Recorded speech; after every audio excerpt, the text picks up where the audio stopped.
supervisor was Brigadier Dr. Sajid Ishaq, the most renowned histopathologists in Pakistan. And after my post-graduation, I joined Eastern Medical University and currently working as assistant professor at Eastern Medical University as well as at Children's Hospital Multan. And as a consultant pathologist, I am delivering my services for City Hospital Multan. So there are some specific instructions for today's session. Number one, it's clearly written on the board that if you have any question, if you have any query or any confusion, just raise your hands. Second, there is no crosstalk. If you want to discuss anything, just straight away say to me, just raise your hand and I will listen to you. Secondly, don't use your WhatsApp and social media, Facebook, as these are the distracting media जिनकी वजह से आप distraction में आएंगे, आपकी सारी attention divert हो जाएगी और आप कुछ याद या कुछ करने नहीं पड़ेंगे. Okay, coming towards today's academic session, number one, this is a case scenario of 40 years female, which she is obese. She presented in the emergency of IVSA. She has a complaint of pain upper outer part. Upper abdomen pain tha, and the pain was heading to the back and also heading to the shoulder. This is a typical presentation of some specific disease. The patient is presenting pain in the upper quadrant. And examination पे जो वहाँ पे मौजूद था, physician ने examine किया, उसने क्या किया? Press किया abdomen को and उठा के exhale किया. और exhale में inhale कराया, तो उसको क्या feel हुआ? Sharp punching pain feel हुआ यहाँ पे, and that was positive for Murphy sign. And this Murphy sign is mostly present in acute cholecystitis. And you know, so this patient was operated for cholecystectomy, and on cholecystectomy the specimen shows this diagram. What is this? So the whole of the gallbladder is filled with number of gallstones, and these gallstones are of which color? Yellowish in color. So the specific learning outcome of today's session is that at the end of this session, all of you will be able to classify the gallstones, enumerate what are the risk factors of the gallstone, what are the pathogenesis of the gallstone, and what complications can arise from the gallstone, and also a bit taste of cholecystitis, acute cholecystitis. So coming further in the scenario again, that this 40 years old female presented with this abdominal pain, and we have already discussed the characteristic pain is positive for Murphy's sign. So this is the specific again showing diagram. So coming towards the specimen. How the specimen looks like?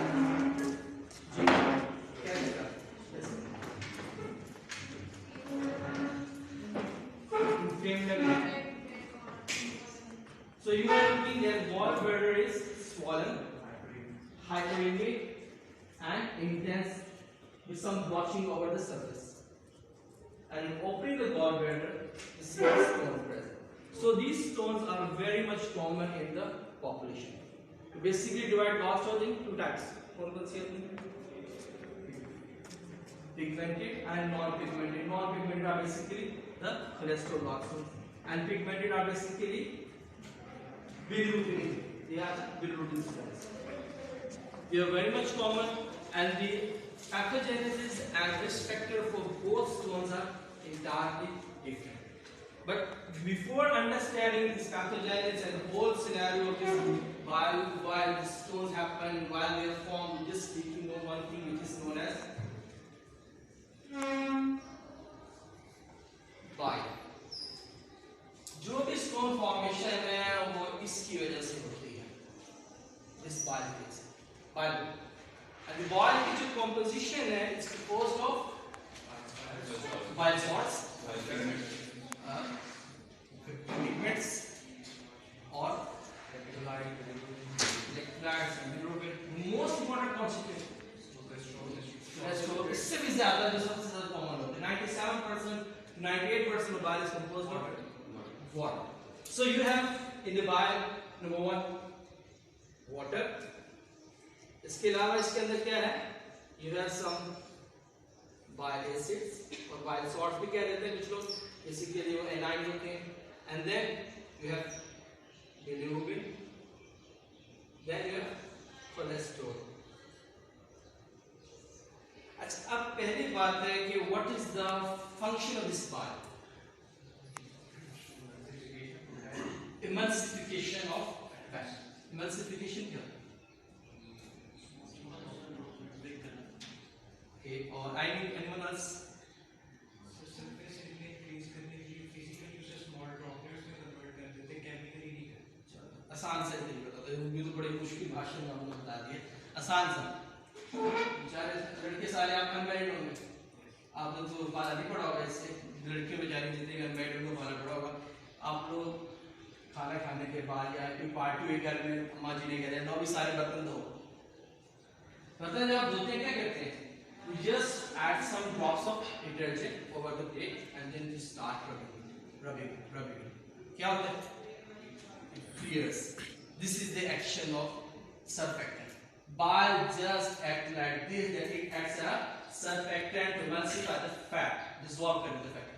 जब लेकिन bile की एक nature होती है कि it has certain capacity, क्योंकि इस capacity के अंदर वो बाइल उसको डिसॉल्व करेगा, उसको अपने अंदर सॉल्युबलाइज करेगा।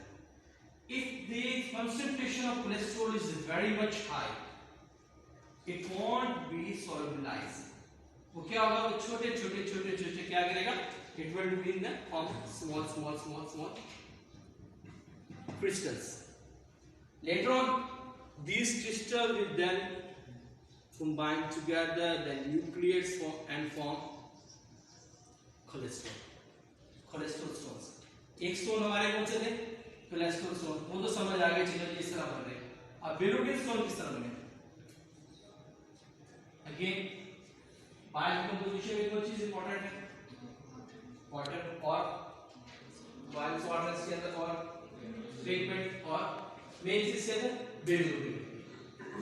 नॉर्मली जो बिलिरुबिन होती है वो होती है in the form of conjugated form. Just approximately just 1% of bilirubin होती है in the form of unconjugated. This unconjugated form of bilirubin is very important, very essential for causing, very lethal for calling this pigment gallstones. Pigment gallstones are composed of this unconjugated bilirubin. So going towards our discussion, no, we have discussed there two types of gallstones. Number one are the yellow stones, which are called as cholesterol stones, and the second one are the blackish stones, which are pigment stones, and these are basically composed of bilirubin, and some are mixed type. So why these cholesterol stones occurs? आप बताएं, खुद बताएं क्या क्या reason हो सकती है cholesterol stone होने की? ज्यादा इंटेक ऑफ लिपिड्स का और ऑब्स्ट्रक्शन ऑफ ब्लड ट्रैक्ट में, ऑब्स्ट्रक्शन ऑफ ब्लड ट्रैक्ट, उससे क्या होगा?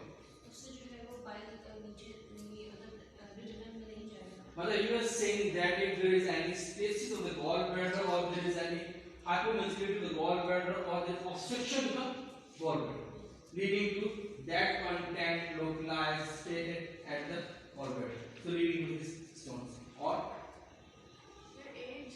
age, advancing age, because it leads to the increased cholesterol synthesis. और एक स्पेसिफिक आप सर्जरी के लेक्चर्स पढ़े होंगे, 4F या 5F का नाम पढ़ते होंगे। कुछ कहते हैं 4F है, कुछ बुक्स के अंदर इसको 5F भी लिखा हुआ है। फीमेल 40 years, fatty, fertile, और कुछ कहते हैं last 5 years for flatulence. So if in the female, in fertile, both के अंदर क्या चीज़ है? This cause of hormone. कौन सा हार्मोन होगा? एस्ट्रोजन। एस्ट्रोजन हार्मोन में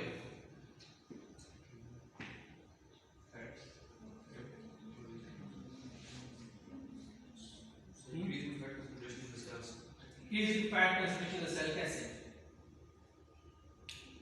सर डिक्रीज्ड मेटाबॉलिज्म, उसके डेपोजिशन कॉज करवा।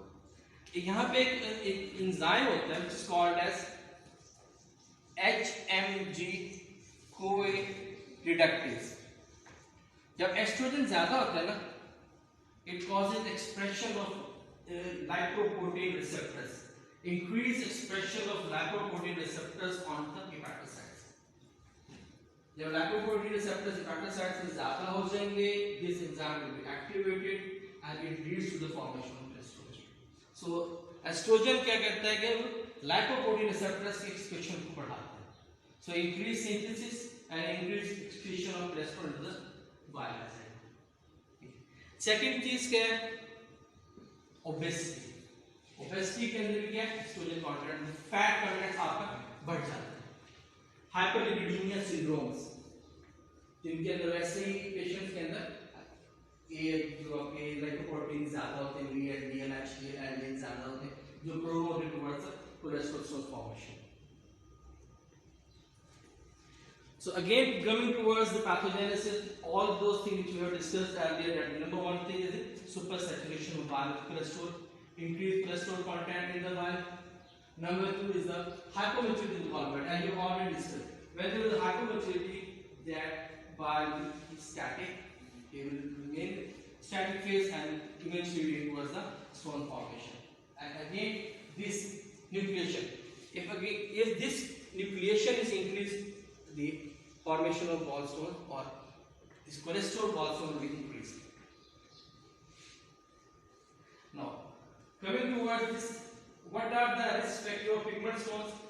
Most important are the hemolytic syndromes. Hemolytic syndrome में कौन सा bilirubin बढ़ता है?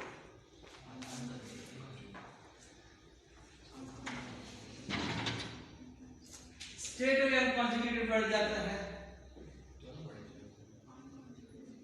अनकॉन्जुगेटेड या कॉन्जुगेटेड। ओके, इसके अलावा और डेमोग्राफी के अंदर पहली चीज से जो कोलेस्ट्रॉल स्टोन है, हमने कहा फैटी पीपल्स होते हैं। वेस्टर्न पॉपुलेशन आर फैट, हमारे जैसे जो Asian population are thin link, लेकिन अब तो सारा पैराडाइम शिफ्ट हो गया, क्योंकि अब हम लोग सारे वेस्टर्न डाइट में चल जाते हैं। वेस्टर्न डाइट कौन सी है? पिज़्ज़ा, जंक फूड्स, मजे जितनी चीजें मजे लेके खाते हैं वो तमाम बातें मजे पूरे कराती हैं।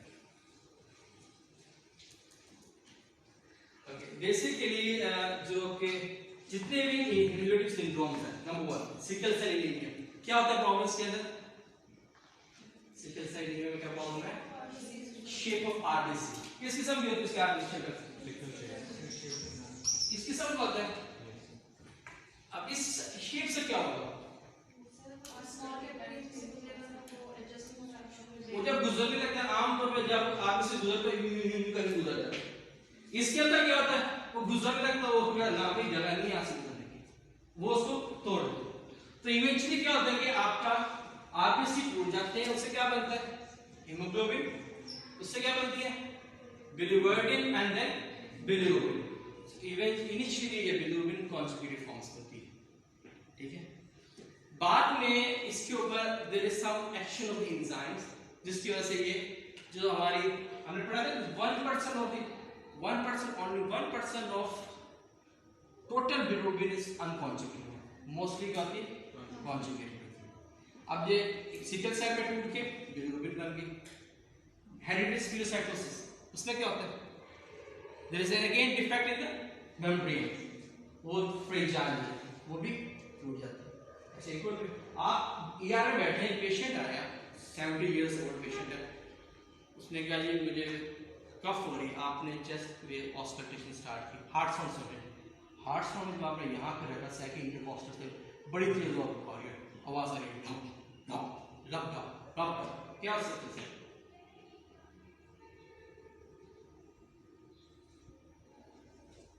कोई मरमर हो सकता है?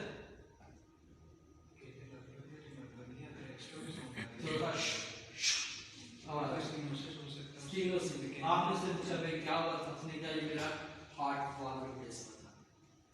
मैकेनिकल, तो उससे क्या हो गया? एनीमिया हो गया, कोई हेमोलिटिक एनीमिया हो सकता है, ठीक है। So because of that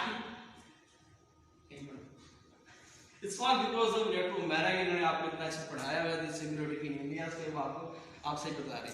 so इस प्रोस्थेटिक वॉल की वजह से इसका ब्रेकडाउन ऑफ आरबीसीज हो रहा है and leading to bilirubin formation.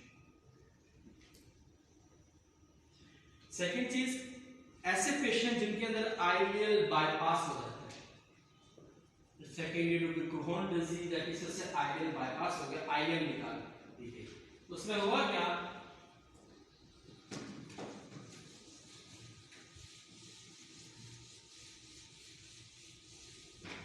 जब आइडियल बाईपास हो गया, जो बाइल कंटेंट आ रहे थे ड्यूडिनम से वो सीधे चले जाएंगे बाईपास सर्जरी की वजह से कोलन में चले गए, ठीक है।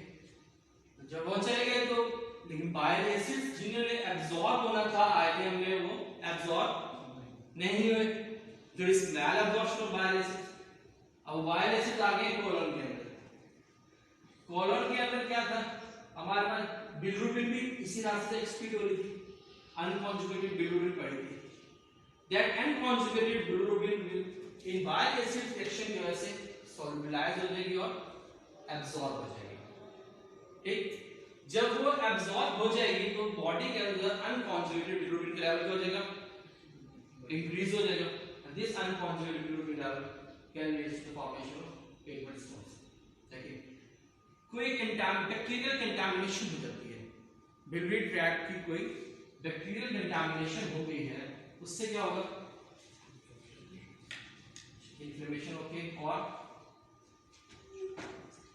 उसकी वजह से भी स्टोन बन सकते हैं, क्यों, क्योंकि बैक्टीरिया स्किप करते हैं माइक्रोबियल बैक्टीरिया ग्लूकोनेट्स, ये क्या करते हैं बिलिरुबिन ग्लूकोनेट्स को कन्वर्ट कर देते हैं अनकॉन्जुगेटेड बिलिरुबिन के अंदर, so by reaction of this bacteria आपके पास ये अनकॉन्जुगेटेड बिलिरुबिन लेवल बढ़ जाएगा and eventually leading to this pigment stones.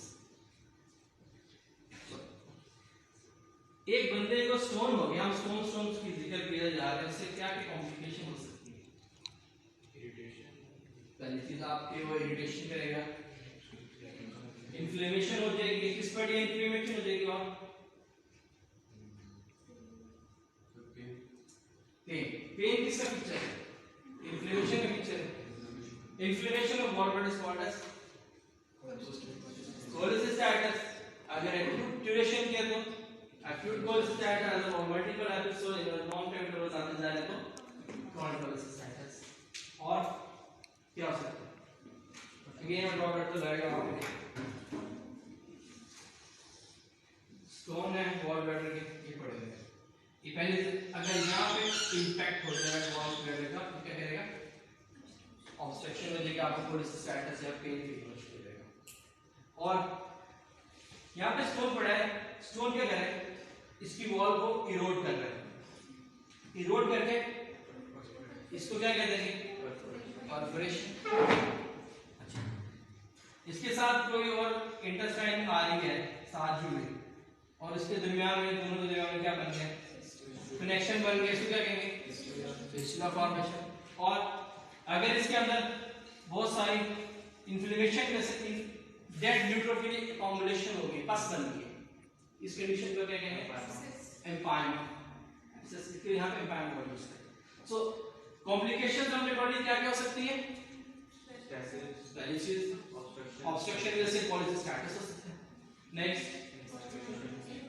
Erosion means perforation हो सकती है, देन फिस्टुला फॉर्मेशन हो सकती है। अच्छा, एक और चीज मैंने शुरू में ये डायग्राम में ड्रॉ की थी, जिसमें ये लीवर ड्रॉ किया था, ये साथ में गॉल ब्लैडर था, नीचे आके पेनक्रियाज आ रहा था, अगर ये स्टोन पेनक्रियाज में चले जाए क्या होगा, पैंक्रियाटाइटिस, बहुत सीवियर पेन होता है, पैंक्रियाटाइटिस का पेन बहुत सीवियर होता है।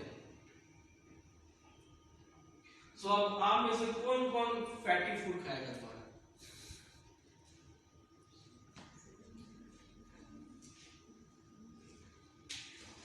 दोबारा फैटी फूड, दोबारा पेन। अभी मुझे एक बंदा मिला सुबह सुबह, एक हेल्दी इंडिविजुअल, मैं नाम डिस्क्लोज नहीं करता, बहुत हेल्दी इंडिविजुअल, परफेक्ट बंदे, मैं आप लोग यार बिल्कुल हेल्दी है, कहते हैं यार डॉक्टर साहब मेरे प्रॉब्लम हो गई, क्या हुआ, तो मैंने ना उस दिन रात को एक फ्रेंड की बर्थडे पे किया, उसने मुझे केक भी खिलाया और साथ में पिज्जा भी खिलाया और कोक भी खिलाई, तो मेरा नेक्स्ट क्वेश्चन क्या था,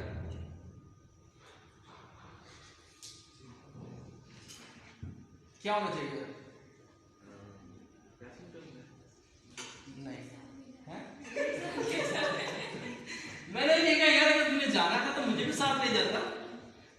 देखिए ये हमारे यहाँ 9 बन चुके हैं, हम लोग ये चीज बहुत इंजॉय करके खाते हैं, लेकिन इनका हैजर्ड बहुत ज्यादा है। हमारी पॉपुलेशन के अंदर वेस्टर्न स्टोन बनने की मेन रीजन ही यही है कि हमने अपनी ईस्टर्न डाइट छोड़ के वेस्टर्न डाइट्स पे हम लोग आ चुके हैं। So the complications are as you already told, कोई बच्चा पढ़ दे। Cholecystitis, Cholestatus, emphysema, perforation, perforation, fistulas, fistulas, inflammation of biliary tree, biliary inflammation, cholestasis करके, cholestasis, cholestasis, pancreatitis, pancreatitis, tonsillitis, gallbladder carcinoma. बहुत notorious, बहुत aggressive tumor, maximum half life 5 to 6 months, मतलब बंदे की life में 5 to 6 months है after this treatment. So यहाँ तक तो हमने सारी ये कहानी समझ ली कि स्टोन बने कैसे। तो स्टोन्स किस किस्म के होते हैं? दो कौन कौन से? Pigmented, non pigmented. Pigmented stone की कंपोजिशन में क्या चीज इंपॉर्टेंट है? बिलिरुबिन। एंड कोलेस्ट्रॉल स्टोन की कंपोजिशन में इंपॉर्टेंट है कोलेस्ट्रॉल। दोनों के हमने रिस्क फैक्टर्स पढ़ लिए। कोलेस्ट्रॉल स्टोन्स बनते थे फीमेल, फर्टाइल, 40, इसके अलावा हाइपरलिपिडीमिया सिंड्रोम्स वगैरह सारे पढ़ते हैं। पिगमेंट स्टोन्स बेसिकली किस वजह से थे? हेमोलिटिक एनीमियाज और कोई आयरन बाईपास वजह से भी हो सकते हैं। तो और भी हमने कॉम्प्लिकेशन भी पढ़ी। अब कमिंग टुवर्ड्स अनदर सिनेरियो, मैंने शुरू में भी डिस्कस किया, तो यही है कि अब इस सिनेरियो का हम उस लड़के से कोरिलेट करते हैं जो मेरे पास आया। उसने बताया कि मैंने अपने दोस्त के घर की बर्थडे पार्टी खाई, उसके अंदर हमने केक भी खाया, पिज्जा भी खाया, फ्राइज भी खाया, साथ में कोल्ड ड्रिंक भी। उसके खाने के बाद मुझे थोड़ी ही देर बाद पेन स्टार्ट हो गई। पहली तो बात है वो मैंने चेक किया, ये यहाँ पे हाथ रखा, उसके पहले सांस अंदर लो, ये सांस बाहर निकालो, ठीक है, मेरा दोबारा अंदर सांस। जैसे उसने सांस अंदर लिया उसको पेन स्टार्ट हो गया, जो मैंने कहा मॉर्फी साइन पॉजिटिव था उसका। क्यों पॉजिटिव? क्या हुआ? इन्फ्लेम क्यों हुआ? स्टोन था। इसके पीछे पैथोजेनेसिस क्या है? फैटी डाइट लिए जिसकी वजह से उसको एटियोलॉजी होती है। एक एंजाइम होता है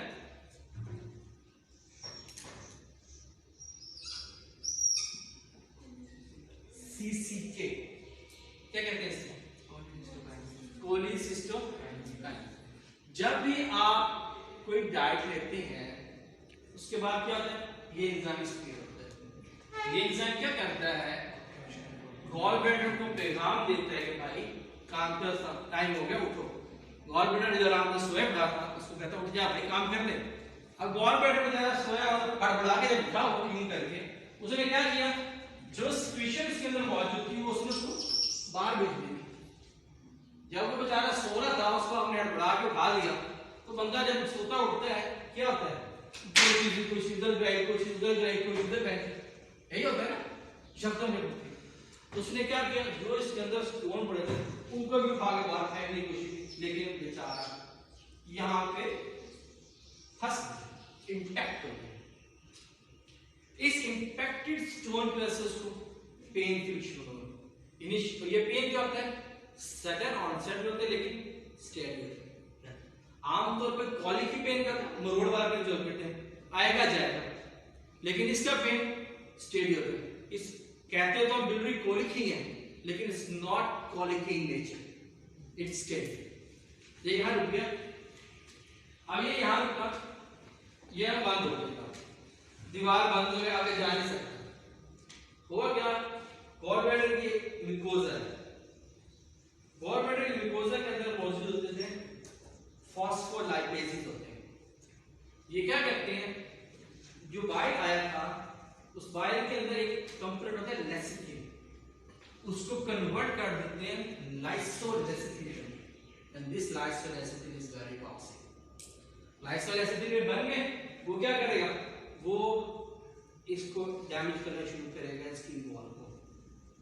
जब इसकी वॉल को डैमेज करेगा तो सारा इन्फ्लेमेशन कैस्केड स्टार्ट हो जाएगा, जिससे प्रोस्टाग्लैंडिन रिलीज होंगे, एडिमा हो जाएगा, इन्फ्लेमेशन हो जाएगी, तो इवेंचुअली आपके पास डिजीज आ जाएगी, इट्स कॉल्ड एज कोलिसिस्टाइटिस।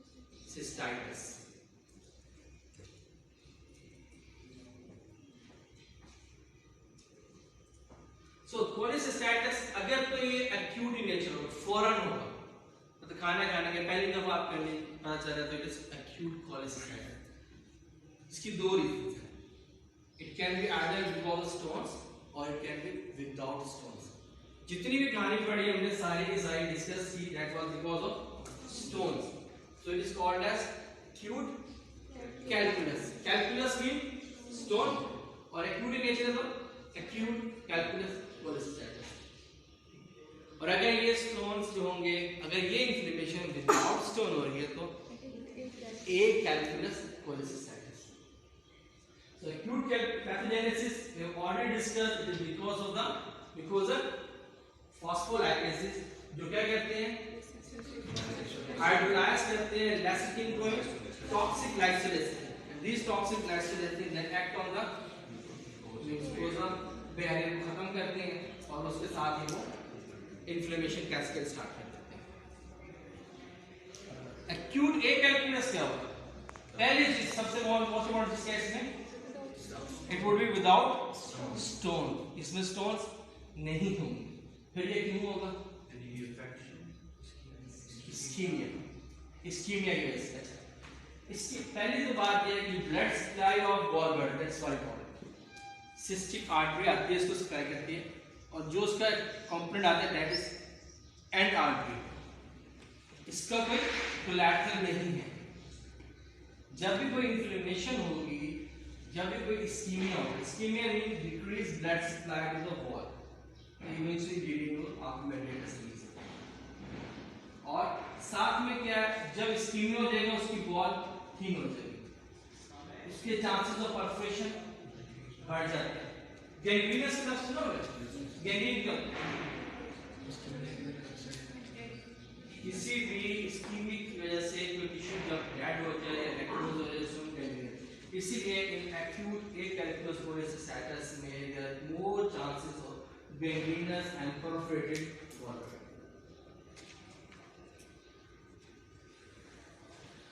अब शुरू में हमने क्या डायग्राम देखी थी जिसके अंदर गॉल ब्लैडर काफी लाल से हुआ था। लाल से gall bladder, congested gall bladder, sign of acute injury. Acute injury में क्या होता है, initially there is increased blood flow, oedema हो जाता है और उसकी वजह से आपको स्वॉलन चीज मिलती है। इन्फ्लेमेशन के साइन याद है आपको क्या क्या, डैलर, रेडनेस और पेन, हीट, ये सारी चीजें अगर आप देखें, एक लाल से गॉल ब्लैडर आपको दिखाई दे भाई, इस गॉल ब्लैडर को देखो क्या नजर आ रहा है, यही नजर आ रहा है गॉल ब्लैडर है जो कि बड़ा हो चुका है, फूल गया, स्वॉलन हो गया और रेडिश सरफेस हो गई उसकी। देखते साथ ही लगता है कि भाई ये एंटी गॉल ब्लैडर। जब एंटी गॉल ब्लैडर होगा क्या करेगा, पेन करेगा, तो फिर गुस्से में क्या करते हैं, लाल पीला होने लगता है। ये क्या हो रहा है, लाल भी हो रहा है पीला भी हो रहा है, उससे में लाल पीला और क्रॉसिंग ऑफ एक्यूट कोलेसिस्टाइटिस। जो क्रोनिक होते हैं ना वो जल सड़ गए ऐसे हो जाते हैं कि वो सूखे होते हैं और फाइब्रोटिक होते हैं। ठीक है, गैंग्रीनस गॉल ब्लैडर की डायग्राम में दिखाई है, इसके अंदर गैंग्रीनस थीन हो जाता है, गॉल ब्लैडर की वॉल बहुत थीन, पेपरी थीन हो जाती है और ग्रीनिश इन नेचर होती है। This diagram the microscopic picture. अब पहली बात है गॉल ब्लैडर की हिस्टोलॉजी बहुत इंपॉर्टेंट है। किसी भी स्पेशल पैथोलॉजी का कोई सब्जेक्ट पढ़ने से पहले उसकी आपको हिस्टोलॉजी पता हो, आप उसकी डायग्नोसिस और मॉर्फोलॉजी खुद बना सकते। हिस्टोलॉजी में क्या है, गॉल ब्लैडर की म्यूकोसा होता है, फिर होता है नहीं होता, गॉल ब्लैडर के साथ म्यूकोसा होता है। हमें से किसी की हिस्टोलॉजी एनाटॉमी डिस्टिंक्शन दी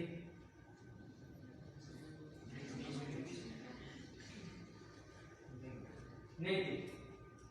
अच्छा वैसे होता है कि नहीं होता, गॉल ब्लैडर के अंदर सब म्यूकोसा नहीं होता। चलो गुड शाबाश, चलो बता। गॉल ब्लैडर का सबसे पहला होता है म्यूकोसा एंड डायरेक्ट उसके बाद आ जाता है मस्कुलर स्पॉटिया। म्यूकोसा की 3 लेयर्स होती हैं, कौन-कौन सी होती हैं, एपिथेलियम, लैमेला प्रोपिया, मस्कुलर स्पॉटिया। शाबाश, सो गॉल ब्लैडर की 3 लेयर्स होगी म्यूकोसा की, उसके फौरन बाद म्यूकोसा नहीं होता मस्कुलर स्कोपिया। अगर आप यहाँ देखें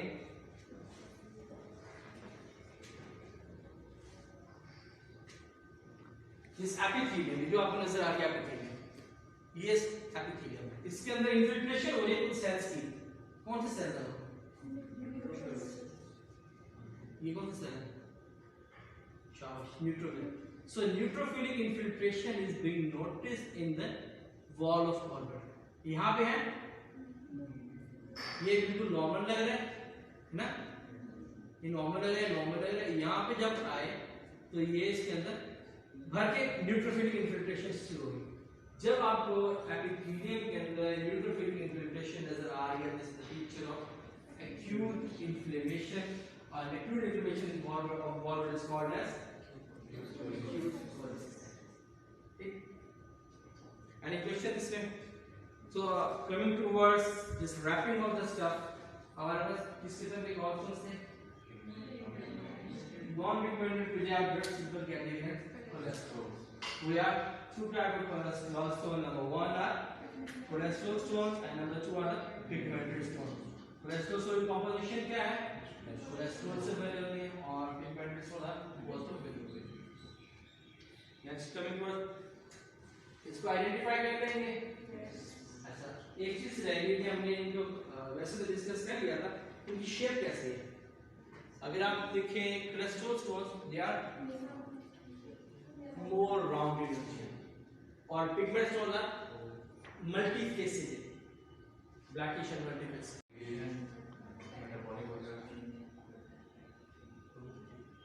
सारे बोलने के पहला जनरल रूल में पहले डिस्कस किया था शुरू में। शुरू में इंस्ट्रक्शन थी raise your hand and answer the questions. So जी आप बताएं। सर कोलेस्ट्रॉल में तो 5 एफर हो रहा है, फैटी, कीटोन, फर्टाइल और 40, और जो हमारा दूसरा है इम्यूनिटी पर उसमें इम्यूनिटी करने में आ जाते हैं और भी है बाईपास वगैरह जी। ठीक है, बाकी पैथोजेनेसिस कोलेस्ट्रॉल स्टोन की 4 मेजर स्टेप्स कौन से हैं? Number 1 is supersaturation of bile cholesterol. Number 2, hypomotility of gallbladder. Number 3, accelerated crystal liquefaction. And 4th one is hypersecretion of mucus. ठीक है, वो mucus में इंटरैक्ट कर लेगा क्रिस्टल लिक्विड्स को। पिगमेंट स्टोन के अंदर मेजर यूरोटेक्टिनिमिया से जो यूरोटिन कॉज करते हैं। And risk factor of acute cholecystitis same, मतलब कि आपने कोई फैटी मील खाएंगे और ये acute precipitation कर देते हैं। Any questions regarding cholelithiasis? ये स्टोन्स है, ये ग्रीन क्लास करते हैं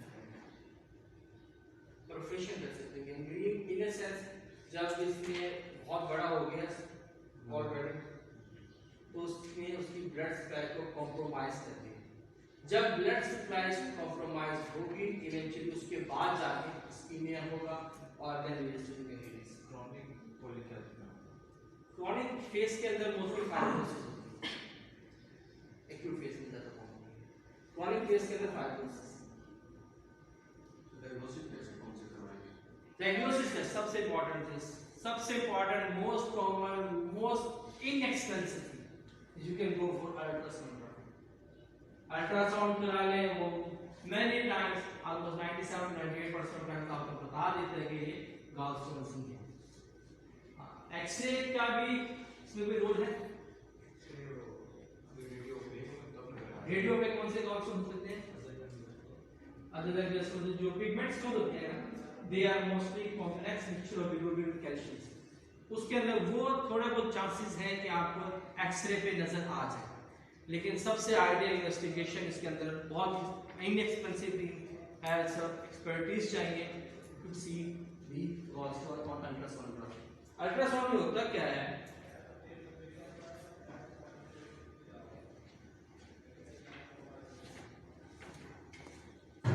ये बीम आती है ना, स्टोन पड़ा हुआ है, स्टोन के नीचे शैडो नजर आ रहा है, बेसिकली वो इन शैडोज को देख रहे होते हैं अल्ट्रासाउंड कि कितने, फिर वो मेजर करते हैं कि साइज क्या है स्टोन का। जितना छोटा स्टोन होगा उतना नुकसान देगा या फायदेमंद होगा? नुकसान। क्यों? अगर स्मॉल गॉलस्टोन होगा तो उसकी प्रोपेंसिटी है कि वो आगे ट्रैवल करके जा सकता है और पेंक्रियास के अंदर भी जा सकता है, जो कि ज्यादा नुकसान है। तो आगे बंदा ये कहे ना जैसे छोटे छोटे गॉलस्टोन है वो ज्यादा नुकसान है। और इसके अलावा कोई क्वेश्चंस? ट्रीटमेंट, क्या ट्रीटमेंट होना चाहिए इसकी? और भी काम हो सकता है। कोई बंद हकीम साहब कहते हैं हमारे इलाके में बड़ा मशहूर है, यकीन की बात है, उसने कहा मैं दवाई दूंगा ये टूट जाएगी सारी की सारी। एंटीबायोटिक तो आप इनिशियल अगर एक्यूट फॉर्म में आ रहे हैं, एक्यूट फेज में आ रहा है तो हम उसको रिससिटेट करते हैं आईवी फ्लूइड्स एंटीबायोटिक्स और पेन किलर्स से। इसके अलावा लॉन्ग टर्म ट्रीटमेंट इसकी सिर्फ एक है, व्हिच इज प्योरली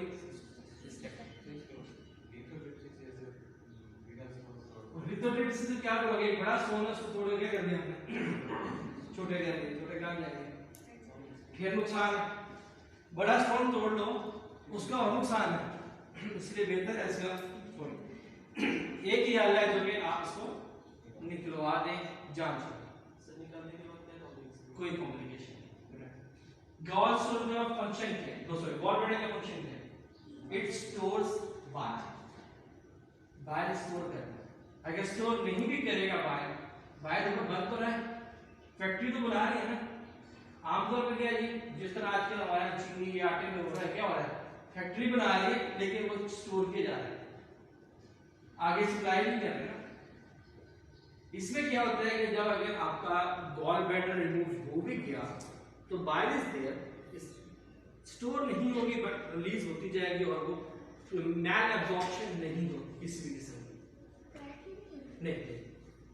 कंसेप्ट बना हुआ कि शायद फैट सॉल्युबल विटामिन या फैट की मैल एब्जॉर्प्शन जब हमारे पास स्ट्रीट हो रहा है वो उस पे नहीं होती, ऐसा कोई मेजर बॉडी के अंदर कोई ऑप्शन नहीं।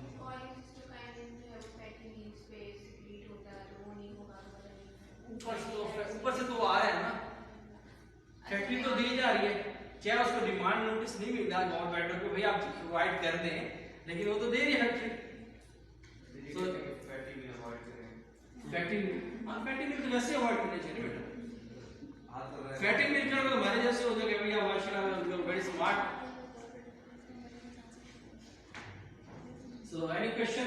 एक और क्वेश्चन है जी साइलेंट गॉलस्टोन्स का जरा बता दें कि वो भी शायद आंसर करना पड़ता है। If they are silent even then they should be removed. कुछ लोग ये कहते हैं, कुछ कहते हैं कि नो। नहीं देखिए, साइलेंट क्यों रहता है? स्टोन्स पड़े हैं नेक में, जब तक इंपैक्ट नहीं होंगे वो पेन क्रियास नहीं करेंगे। इसी गॉल ब्लैडर का ये रिस्क फैक्टर है तो फिर इसका मतलब निकाल रखना नहीं चाहिए। ये नहीं है कि हर गॉल स्टोन वाला पेशेंट सीएल गॉल ब्लैडर में जाएगा, लेकिन जिसको कार्सिनोमा गॉल ब्लैडर है उसके अंदर मैक्सिमम चांसेस स्टोन साथ पड़े होंगे।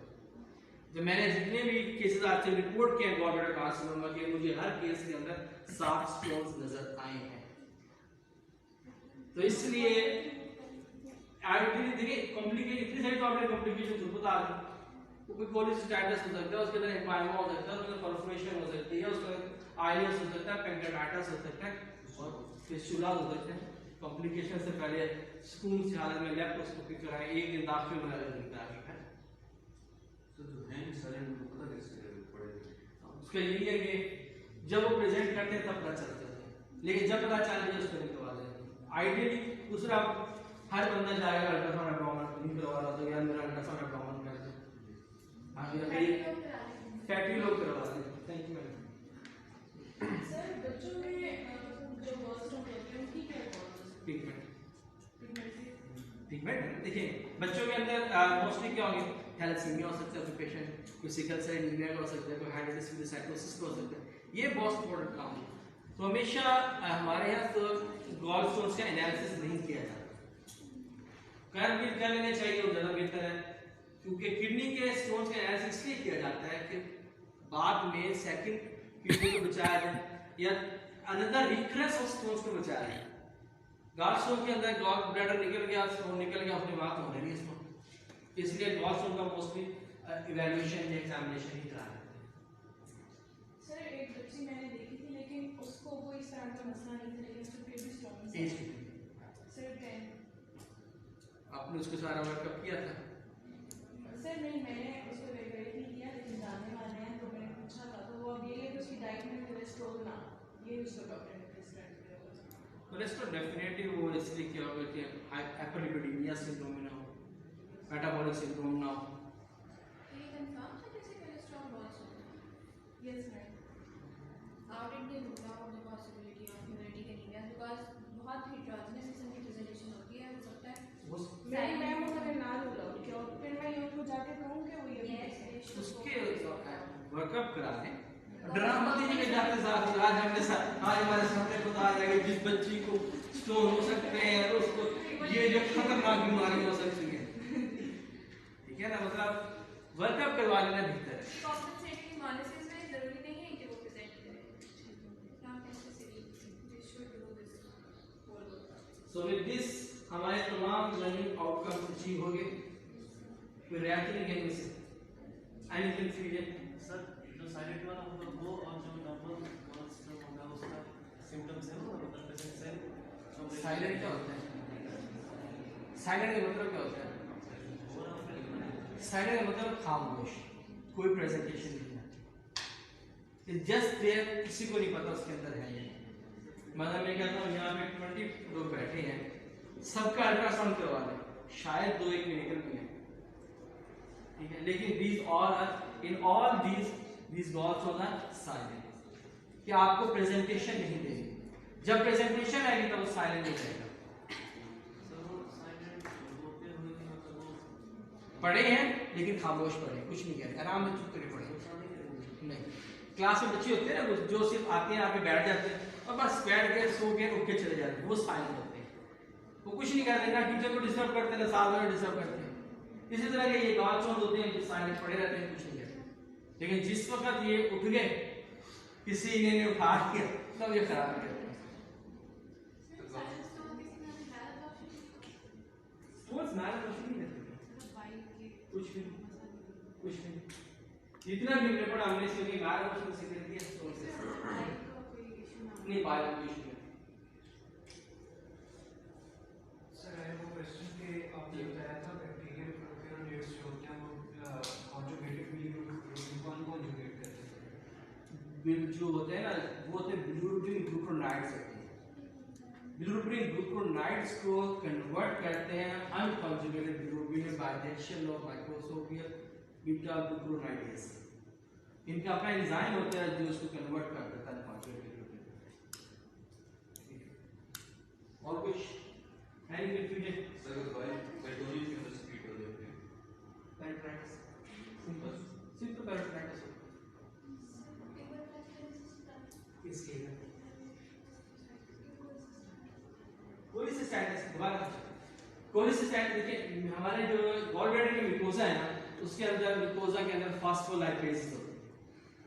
फास्फोलाइपेजेस क्या करती हैं, बाइल जो है बाइल के अंदर हमें कॉन्स्टिट्यूएंट रहते हैं, उसके अंदर वाटर भी होते हैं, बाइल के अंदर बिलिरुबिन होता है, बाइल के अंदर बाइल सॉल्ट्स होते हैं, बाइल के अंदर लेसिथिन होती है, ठीक है, कोलेस्ट्रॉल होता है। तो बाइल की जो लेसिथिन है ना म्यूकोसा फॉस्फोलाइपेज इस लेसिथिन को कन्वर्ट कर देते हैं toxic lysolecithin. This toxic lysolecithin then injures the mucosa barrier को खत्म करके मेम्ब्रेन में चले जाते हैं और उसको इन्फ्लेमेशन कॉज करते हैं, सारा होल कैस्केड में कोस्टल गैंग्स रिलीज होगी, वो स्टार्ट हो जाते हैं। एक्चुअली सर ये बाइल के अंदर लेसिथिन नॉर्मली जो प्रेजेंट होते हैं तो उसमें क्यों नहीं है इन्फ्लेमेशन हो सकता? इन्फ्लेमेशन जब होती है जब ऑब्स्ट्रक्शन आ जाएगी, ऑब्स्ट्रक्शन टू द बाइल, जब बाइल की ऑब्स्ट्रक्शन हो जाएगी तब वो वहां पे स्टैटिक हो जाएगी, फिर उनकी एक्शन स्टार्ट हो जाएगी। Obstruction and chemical inflammation normally इतना एक्शन नहीं करते क्योंकि वो चीज आ रही है जा रही है, जब वो वहां रुक जाएगी तब वो असर करेगी। और जैसे कि ये बेसिकली जो बाइल जो कोलेस्ट्रॉल जो सॉल्युबल होता है ना, ये बाइल की action of bile acids and this lecithin इनके वजह से वो सॉल्युबल होता है। जैसे these are water insoluble and biological are water soluble. Sir आपने जो मैकेनिज्म बताया सीसी के वाला के फैटी टू लेने से सीसी के सीक्रेशन तक किस चीज़ का मैकेनिज्म था? ये क्यों बाइल निकलता है? बाइल क्यों रिलीज होता है from नहीं सर, जो उसके बाद पेन वगैरह वो कौन का mechanism pain basically release of bile का mechanism है. जब आप फैट लेंगे ना, जब आपने फैटी फूड लिया, सीसी के रिलीज हुआ, सीसी के ने क्या किया, गॉल ब्लैडर को पैगाम पहुंचाया, गॉल ब्लैडर कंस्ट्रक्ट हुआ और बाइल चला गया. अब गॉल ब्लैडर कंस्ट्रक्ट हुआ, कंस्ट्रक्शन के साथ स्टोन निकल के पहुंच गया, अगर उसके नेक में जाके इंपैक्ट हो गया तो पेन करते हैं. सर मतलब ये पेन का मैकेनिज्म पेन कोलिसिस्टाइटिस का मैकेनिज्म हम पूरे सोसाइटी में भी सकते हैं, कोई भी केस के एसोसिएटेड भी हो सकते हैं. causing cholecystitis सर cholecystitis को ऑलरेडी या तो हो गया देखिए बात सुनिए, जब उसने कॉन्ट्रैक्ट किया, सीसी के आया तो कॉन्ट्रैक्ट हुआ ना, कॉन्ट्रैक्ट के बाद गॉल ब्लैडर ने जोर लगाया और वो जोर लगाने की वजह से स्टोन इंपैक्ट हो गया, आगे बाहर पहुंचा नहीं, दोबारा सिग्नल गया कि भेजो, दोबारा कॉन्ट्रैक्ट किया, नहीं दिया, मतलब सर इन्फेक्शन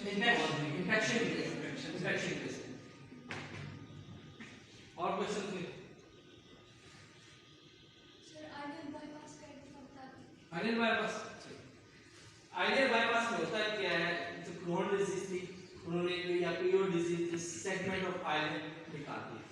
ठीक, जब सेगमेंट ऑफ आइलैंड निकल गया, बाइल से बाइल नीचे ड्यूडियम में आ गई, ड्यूडियम बाइल के अंदर मौजूद होते हैं बाइल एसिड्स जो कि एब्जॉर्ब होने होते हैं आइलैंड में. जब वो वहां पे एब्जॉर्ब नहीं होंगे, जरूर मैल एब्जॉर्प्शन, उनकी मैल एब्जॉर्प्शन वो नीचे आ जाएंगे कॉलम में. कॉलम में क्या होता है, वहां पे मौजूद होते हैं अनकॉन्जुगेटेड ग्लूटामिन. वो अनकॉन्जुगेटेड ग्लूटामिन को सॉल्व करेंगे उनके अंदर और एब्जॉर्ब कर लेंगे. There is absorption of unconjugated glutamine in circulation. जब सर्कुलेशन के अंदर अनकॉन्जुगेटेड ग्लूटामिन एब्जॉर्ब हो जाएगा तो इवेंचुअली बॉडी के अंदर अनकॉन्जुगेटेड ग्लूटामिन लेवल रेज हो जाएगा, तो tendency to form pigment stone raise हो जाएगी. सर आइडियल जैसे बबल्स आते हैं नॉर्मल एब्जॉर्ब हो गए ना, जब वो एब्जॉर्ब नहीं होंगे मैल एब्जॉर्प्शन हो जाएगी. जब मैल एब्जॉर्प्शन हो जाएगी तो फिर वो कॉलम के पास में जाके सॉल्युबल करेगा अनकॉन्जुगेटेड एब्जॉर्ब हो गए, एब्जॉर्ब हो जाएगी. Thank you so much. आप लोगों को कोई क्वेरीज वगैरह किसी भी किस्म का कोई क्वेश्चन हो तो मेरे पास वेडनेसडे और सैटरडे के अलावा किसी भी दिन आ सकते हैं फ्रॉम 9 to 1. ये फीडबैक फॉर्म फिल कर दीजिएगा.